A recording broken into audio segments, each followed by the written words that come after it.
afternoon, sir.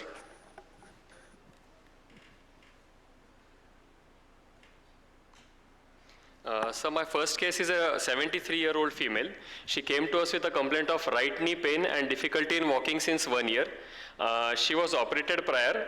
We ruled out her infection. ESR was 21 and CRPQ was 3.29. In video we can see she is having a valgus lurch gait. So she was operated first time in 2012. She had a valgus knee for which she had underwent lateral sliding osteotomy. And after that, within a month, that got infected, for which we had done DIAR, debridement, antibiotic, and we did a poly exchange also here. After that, after 3 months, she had a fall and she developed periprosthetic fracture, for which we got a CT scan done, and we had done a bicolumnar plating that time, sir, in 2012. So later on, she came back after 9 years, and this was her presenting X-ray.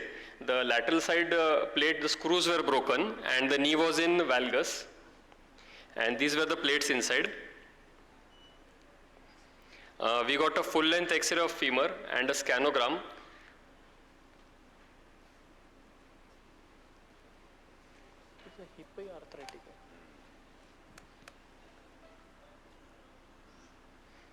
So intraoperative images here we can see because of those plates there was metallosis. Those plates were rubbing against the femoral component here. So we removed those femoral plates and components, and we did a hinge knee here, sir. So this was the hinge we placed, and these were the plates and the femoral components which we removed. Those plates were rubbing against the femoral component because of the loosening, and that led to metallosis. And this was the final X-ray of the hinge, cemented hinge which we did. This is my first case, sir. Second case. Second case. This was the histopath report which showed metallosis with an Alvel score of 6, and a synovial tissue was taken from the right side, and culture report was sterile. Which was the native knee? It was attuned? So prior knee. First knee? Yeah, sir, it was RP 180. RP, okay.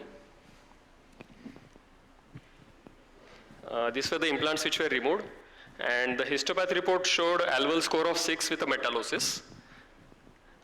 Few literatures which were supporting metallosis. Actually it is rare in total knees, most commonly it is found in hips, but there are a few incidences which have been reported.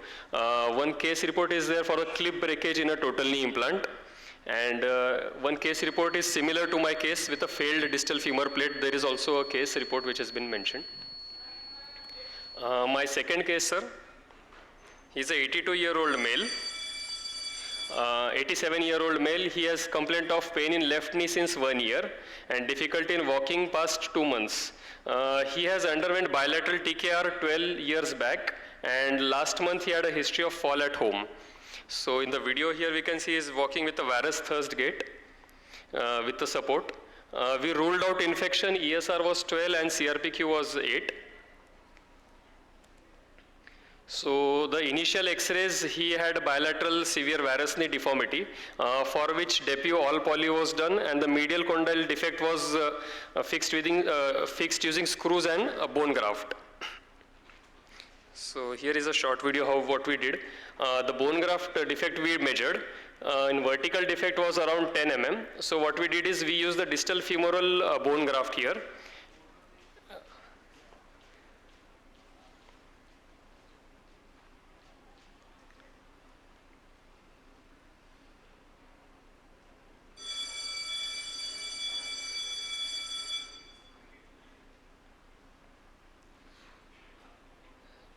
We measured that defect from vertical side. That was an uncontained defect with a RAND classification. It was more than 10 mm. So what we did is we drilled and we put screws also there, and we fixed that bone graft with a screw, and the bones, the other cartilage end was scaffold off. So we had drilled and put these screws there. Initially we make the hole there, and we had freshened the cartilage, the sclerotic edges of the cartilage end.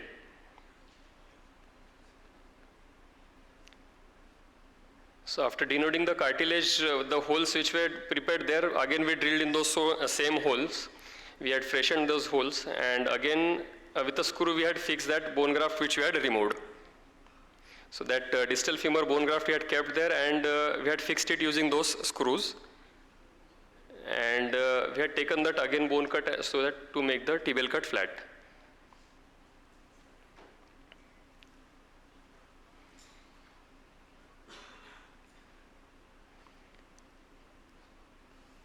And we had used the bone pieces we had put back again in those holes.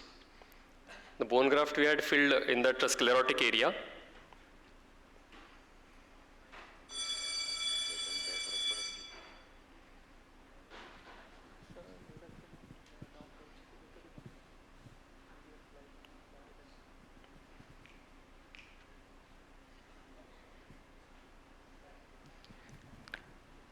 Ketan, we are running Yes, short. yes, Yeah, sir. I'll quickly speed it up. finish. Yeah. So we had fixed this, and to cut the story short, initially we did it on both the sides.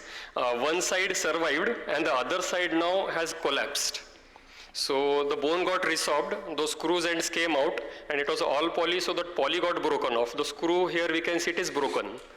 One side survived, the other side got broken off, sir. So the take-home message is, when you are in doubt, always put a rod. Oh, rod, yes, sir. Short rod. Rod or wedges also we can use. So Sir. I have also burnt my fingers. Yes, sir. Trying to save some money, and we Yes, do sir. all poly. Yes, So sir. all poly was contraindicated in this case. Yes, sir. The defect is about more than 20% Yes, sir. of the tibial width. Yes, sir. Maybe you could have lateralized it, done a reduction osteotomy, Yes, sir. and a metal back would have survived Better, yes. better than all Yes. poly. One side we survived, the other side failed, sir. And now if you see the right side is in the neutral alignment, left was Yes, sir. two. So this is a bad combination. All poly with a defect with Yes, sir. residual varus. Yes, That sir. will definitely fail without sir. a rod. True, sir. So the patient presented to us with a varus thirst gate with a loosening on the left side. This was the scanogram X-ray, skyline X-ray. So we removed those implants. The keel was broken, all poly we removed. And we did a semi T3 we did, sir. Semi T we did. But why was the femur loose at this stage? The aseptic loosening against the whole component was swinging, sir. Here in this X-ray, the tibial keel was in varus. Those screws were backed out, sir. The screws were getting backed out. So we removed everything, sir. Femur was also found loose intraoperatively. So we decided to revise both the sides, and we did a T3, sir, semi-T. TC3 we did, sir. Debut TC3 we did. And we had used augments also for reconstructing the defect. The distal and the posterior augments were used. And this is the final X-ray showing TC3 debut we did in that case, sir. That's it, sir. Thank you. Thank you, sir. Excellent.